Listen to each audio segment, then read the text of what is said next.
করি সবাই ভালো আছেন। আজকে আমরা HTML এর অষ্টম ক্লাস শুরু করব। এখন অষ্টম ক্লাসে আমরা নতুন কিছু দেখব। আমরা এর আগে ফন্ট ট্যাগ দেখছিলাম অল্প কিছু, আমরা একটু দেখি। আচ্ছা, ফন্ট ফন্ট ট্যাগ দিয়ে আমি যে কোনো কিছু লিখতে পারি। এখানে সাপোজ আমি ইনফরমেশন লিখলাম। ইনফরমেশন ইনফরমেশন লিখলাম। এইটা দেখলে তো ইনফরমেশনই দেখা যাবে এরকমভাবে। আমরা এখানে প্রথমত কালার দেওয়া শিখছিলাম। কালার দিই আমরা একটু, COLOR কালার। কালার দেওয়ার পরে জাস্ট এইখানে আমরা কালার দেওয়ার পরে এইখানে আমরা কি করব, যে এইখানে আমি যে কোনো কালার দিতে পারি। আমি আমার ইচ্ছা মতো একটা কোড দিয়ে দিই। র্যান্ডমলি 6টা নাম্বার বসিয়ে দিলাম, দেখি কি কালার আসে। রান করে দিলাম, এই যে এই টাইপের কালার আসছে। যাই হোক, কোনো বিষয় না। আমরা কালার, এবার আমরা চাইলে আমাদের ফন্ট স্টাইলটাও চেঞ্জ করতে পারি। মানে এই যে ফন্টটা এরকম, আমার সাপোজ এরকম ভালো লাগছে না, আমি একটু অন্য টাইপের দিব। আচ্ছা, আমরা সাইজও চেঞ্জ করতে পারি। আমি একটু সাইজ চেঞ্জ করে নিই আগে। সাইজ চেঞ্জ করে নিলাম। সাইজের ক্ষেত্রে আমি 1 to 7 মানে 1 থেকে 7 পর্যন্ত ব্যবহার করতে পারবো ফন্টের এই ট্যাগের ভিতরে। তাহলে আমরা এইখানে সাপোজ আমি 5 ব্যবহার করি। 5 ব্যবহার করে দেখি কত বড়। এই যে একটু বড় হয়েছে। যাই হোক, আমরা 7 পর্যন্ত ব্যবহার করতে পারবো HTML এর এখানে। আর আমরা যদি CSS ব্যবহার করি সেখানে আনলিমিটেড বড় করতে পারবো। আচ্ছা, যাই হোক, আমরা ইনলাইন CSSও দেখবো এর ভিতরে কিছু কিছু বিষয়গুলো জানার জন্য। এবার আমি চাইলে এইখানে ফন্ট চেঞ্জ করতে পারি, মানে লেখার ফন্ট। আপনারা যারা বুঝেন, যারা মাইক্রোসফট ওয়ার্ড ব্যবহার করছেন, এগুলো বোঝেন। লেখার আসলে বিভিন্ন ফন্ট থাকে আলাদা আলাদা। আপনি গুগলে সার্চ দিয়ে ফন্টের নাম জেনে নিতে পারেন, যে কয়েকটা ইংলিশ ফন্টের নাম। যাই হোক, আমরা যে কোনো একটা ব্যবহার করি। ফন্ট ফন্ট ফন্ট লেখার জন্য ফেস ব্যবহার করতে হয়। ফেস মানে ফন্ট তো লেখাই আছে, এর ভিতরে ফেস। ফেস আমি যে কোনো একটা নাম দিব ডাবল ইনভার্টেড কমার ভিতরে। সাপোজ আমরা দিলাম হচ্ছে এরিয়াল। এরিয়াল এরিয়াল নাম দিলাম। দেখি, রান করি। দেখেন ফন্ট কিন্তু আগের থেকে চেঞ্জ হয়ে গেছে, অন্যরকম হয়ে গেছে লেখার স্টাইলটা। আমি আরও একটা ফন্টের নাম দিতে পারি। ঠিক আছে, ফন্টের নাম যেভাবে থাকবে ওইভাবেই কিন্তু লিখতে হবে, অন্যভাবে লিখলে কিন্তু আসবে না। এখন আমি আরেকটা ফন্টের নাম দিই, সেটা হচ্ছে টাইমস নিউ রোমান, এটা দিতে পারি। অথবা আমি একটু অন্যরকম দিই, যে কোরিয়ার নিউ নামে আছে। কোরিয়ার নিউ নামে একটা ফন্ট আছে, এইটা দিলে দেখেন যে অন্য একটা স্টাইল চলে আসবে। দেখেন যে অন্য একটা ফন্টের স্টাইল চলে আসছে। তাহলে কি, আমরা কালার আগে থেকে জানতাম। তারপরে সাইজ শিখলাম 1 to 7, যে কোনো একটা সাইজ দিতে পারবো। আবার ফেস মানে এখানে ফন্টের নাম দিতে পারবো, দিয়ে আমরা স্টাইল করতে পারবো। এখন আপনার যদি কখনো প্রয়োজন হয় যে না, আমি হচ্ছে এই ফন্টটাকে ডিলিট করে নিই, মানে ফন্টটা আমার লাগবে না, সাইজও লাগবে না, ডিফল্ট যেটা আছে সেটাই থাক আপাতত। ঠিক আছে, রান করে দেখি। ওকে, আমি চাচ্ছি যে এইটার নিচে একটা লম্বা লাইন দিব পুরোটা স্ক্রিন জুড়ে। এখন লম্বা লাইন দেওয়ার জন্য কি করবেন, যে আপনারা জাস্ট এটার নিচে যাবেন। বিআর ট্যাগ যেরকম ব্যবহার করছিলাম না, ওই রকম। এইটারও শেষ ট্যাগ নাই,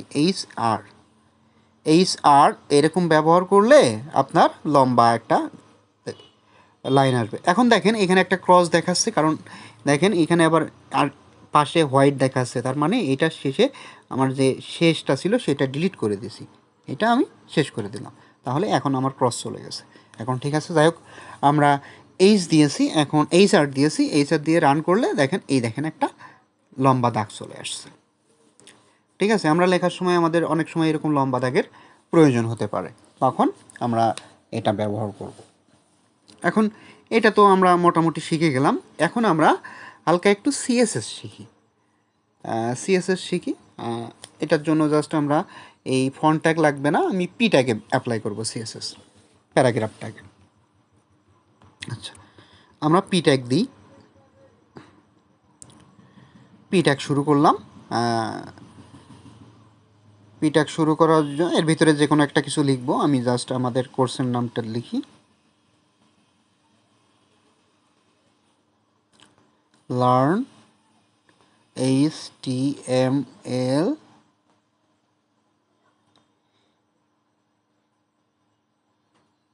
ইউজিং স্মার্টফোন। আচ্ছা, জাস্ট পি ট্যাগটা দিয়ে আমাদের এটা লিখছি। এখন আমরা এইখান থেকে কি করব, আমরা ফন্ট যে মানে ফন্ট বলছি, আমাদের সিএসএস ব্যবহার করে আমাদের এই লেখার বিভিন্ন স্টাইল চেঞ্জ করব। এখন সিএসএস ব্যবহার করার জন্য আমাকে জাস্ট অ্যাট্রিবিউট হিসেবে স্টাইল লিখতে হবে, STYL। স্টাইল লিখে সমান সমান দিব, দিয়ে একটা ডাবল ইনভার্টেড কমা দিব, এবং এর ভিতরেই সব আমাদের সিএসএস কোড লিখতে হবে। সিএসএস কোড লেখার জন্য সিএসএসের প্রথমে যেটা লিখব সেটার পরে আমরা একটা কোলন দিব, তারপরে ওইটার ভ্যালু লিখব, ভ্যালু লেখার পরে আমরা সেমিকোলন দিয়ে শেষ করব।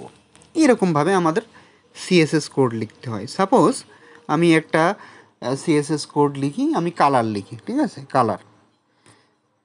এখানে আমি প্রথম থেকে কালারই শুরু করি, কালার লিখলেই হবে, তারপরে সেমিকোলন, তারপরে স্পেস দিলাম, একটা কালার কোড আমি লিখে দিই, নিজের ইচ্ছা মতো একটা কালার কোড লিখে দিলাম।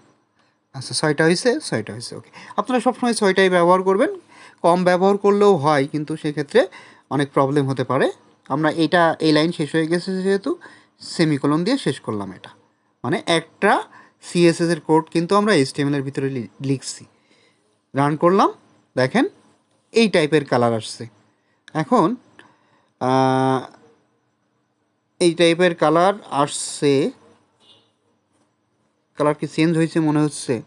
আচ্ছা, আমরা কালার একটু চেঞ্জ করে অন্যরকম কালার কোড দিয়ে দেখি।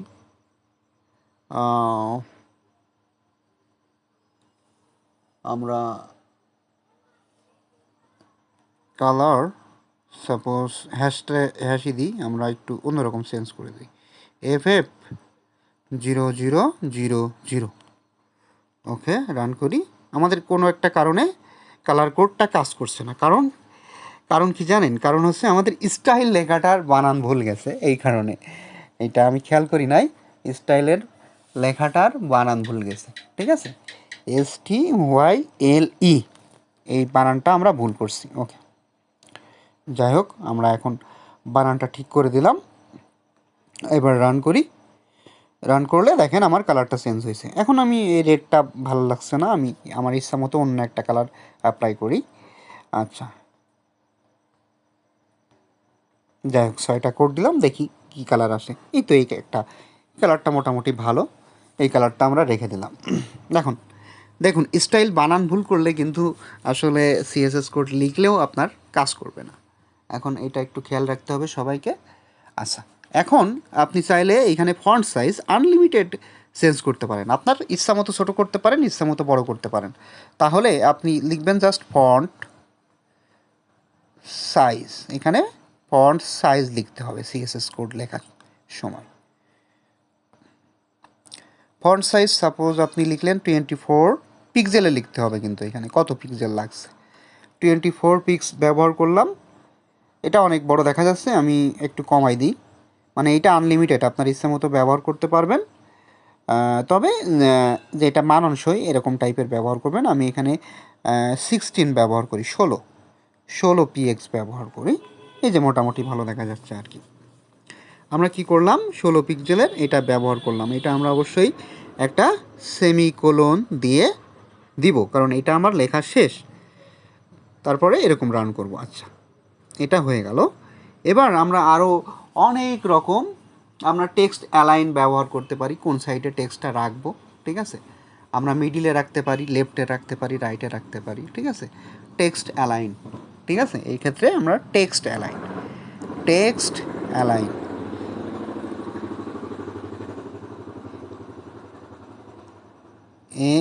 ALIGN টেক্সট অ্যালাইন লিখছি। টেক্সট অ্যালাইন লেখার পরে কি দিব, আমরা দিব কোলন, তারপরে আমরা দিলাম হচ্ছে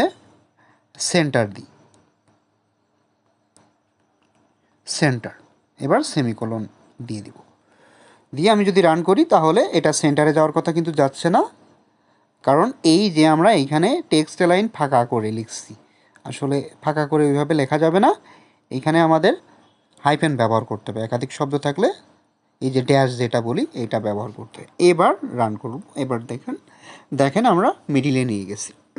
আচ্ছা, এরকম যদি একাধিক ওয়ার্ড থাকে তাহলে অবশ্যই আমাদের এই যে ড্যাশ বা হাইপেন যেটাই বলেন না কেন এটা ব্যবহার করতে হবে। ওকে, আর এটা লেখার পরে অবশ্যই এটাকে কি ব্যবহার করতে হবে, শেষে সেমিকোলন ব্যবহার করতে হবে এবং ভ্যালু লেখার আগে এখানে কোলন ব্যবহার করতে হবে। যাই হোক, শেষে কিন্তু সেমিকোলন ব্যবহার করা। এবার আমি আরও দিতে পারি, আরও অনেক রকম কালার দিতে পারি। সেটা হচ্ছে আমি ব্যাকগ্রাউন্ড কালার দিতে পারি। ব্যাকগ্রাউন্ড একটা মানে লেখার একটা ব্যাকগ্রাউন্ড কালার থাকবে, একটা কালার দিতে পারি। তাহলে আমি ব্যাকগ্রাউন্ড বিএসসি কে বিএসসি জি ব্যাকগ্রাউন্ড, তারপরে স্পেস বলছি একটা, ড্যাশ দিব, তারপরে কালার দিব।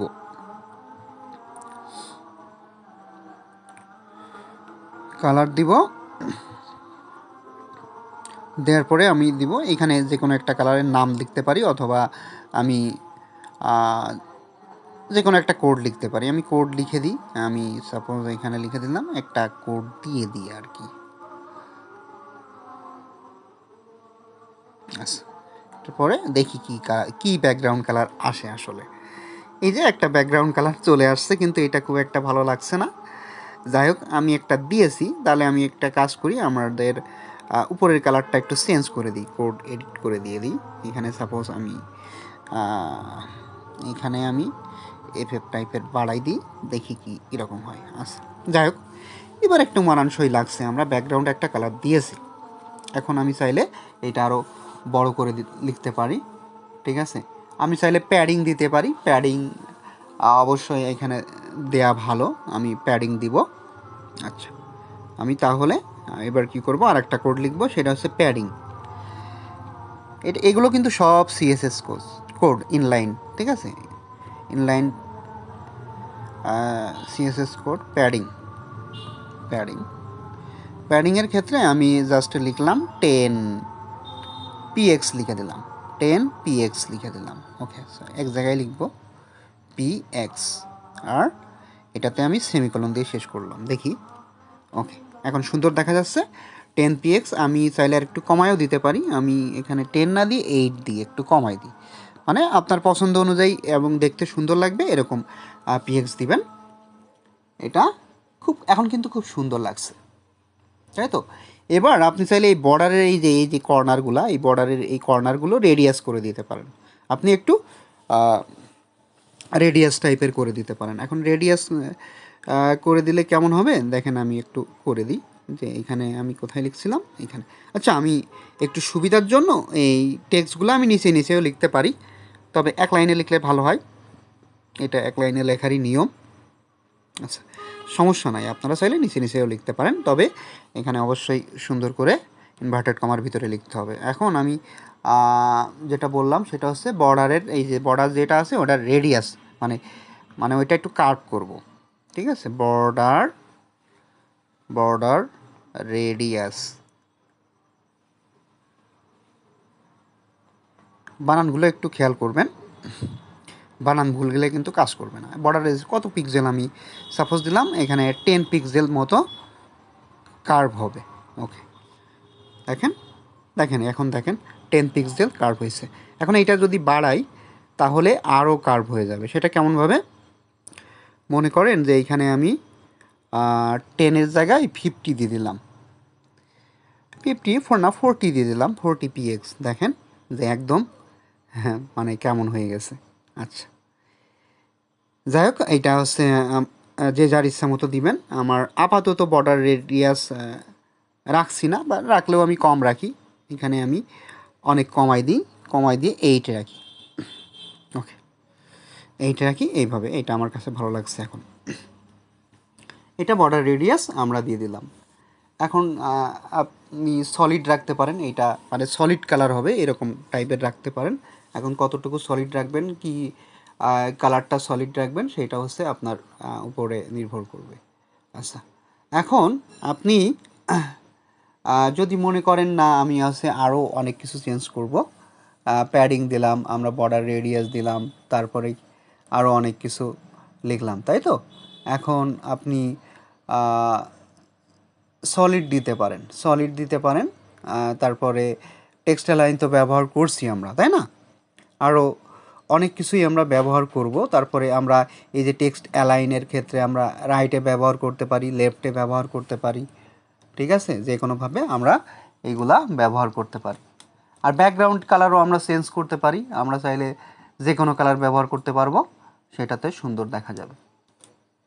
ওকে, এখন আমরা চাইলে শুধু একটা বর্ডার ব্যবহার করতে পারি, বা আমরা হচ্ছে ফন্ট ফ্যামিলিও চেঞ্জ করতে পারি। এটার ক্ষেত্রে আমরা ফন্ট লেখার জন্য আমরা হচ্ছে ফন্ট ফ্যামিলি ইউজ করব। এখানে শেষ করলে কি করতে হবে, আমাকে এই সেমিকোলন দিতে হবে। সেমিকোলনটা দিয়ে দিলাম, আমরা এখানে লিখব ফন্ট ফ্যামিলি। ওইখানে শুধু ফেস লিখছিলাম, কিন্তু এখানে আমরা ফন্ট ফ্যামিলি লিখব, ফন্ট ফ্যামিলি, ফ্যামিলি, ফন্ট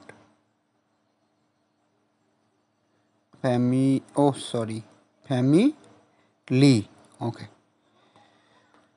ওকে, ফন্ট ফ্যামিলি আমি যে কোনো একটা ফন্টের নাম লিখতে পারি। সাপোজ আমরা এরিয়াল লিখে দিই, এরিয়ালই সবসময় মনে থাকে, বা টাইমস নিউ রোমান যে কোনো একটা লিখে দিতে পারি।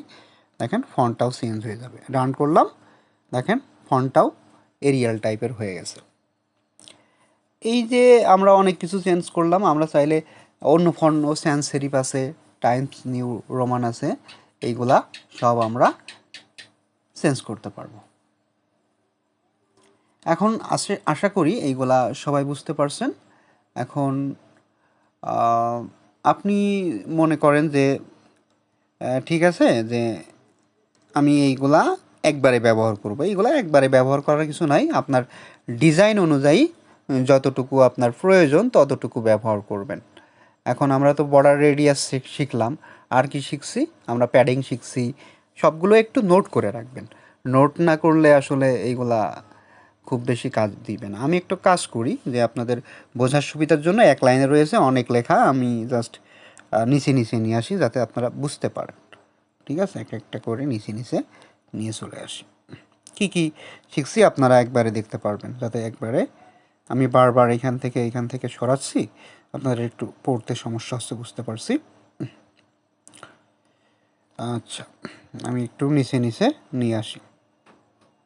বর্ডার রেডিয়াস, ওকে, তারপরে এরিয়াল, এটা ব্যবহার করছি, এইগুলাই ব্যবহার করছি। ঠিক আছে, আমি চাইলে আরও অনেক কিছু ব্যবহার করতে পারি। আমরা একটু নিচে নিয়ে আসলাম, এখন রান করে দেখি। রান করলে কিন্তু সবগুলোই কাজ করবে। ঠিক আছে, আমরা হচ্ছে রেড কালার ব্যবহার করতে পারবো, তারপরে আমরা হচ্ছে ফন্ট স্টাইলও কিন্তু ব্যবহার করতে পারবো। এখানে font style italic, font style লিখে জাস্ট ইটালিক করব, নাকি বোল্ড করব, নাকি আন্ডারলাইন করব, যাই হোক যেটা করব সেটা আমরা এখানে লিখে দিব। লিখে দিলে কিন্তু হয়ে যাবে। এখন আমরা একটা বর্ডার